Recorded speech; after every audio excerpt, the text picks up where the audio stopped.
یہاں پر انسان کا ذکر ہو رہا ہے، بنی آدم کا ذکر اللہ نہیں کر رہا، انسان کا مقام بتایا جا رہا ہے۔ اللہ کیا فرما رہا ہے کہ لا متناہی زمانہ، کوئی قابل ذکر چیز نہیں، انسان کس زمانے کی بات ہو رہی ہے؟ اللہ تبارک و تعالی نے نوع بشر یا نوع انسانی کو قرآن مجید میں 36 مقامات پر بشر کہہ کر ذکر فرمایا،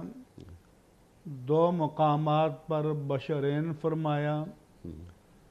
آدم و بنی آدم کے عنوان سے 25 مقامات پر ذکر فرمایا،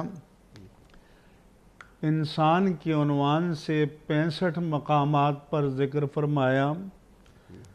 اور انس کے عنوان سے 18 مقامات پر، اناس کے عنوان سے 5 مقامات پر، اناسی اور انسی کے عنوان سے ایک مقامات پر، یہ کل 323 مقامات پر اللہ تبارک و تعالی نے بنی نوع انسان یا بنی آدم کا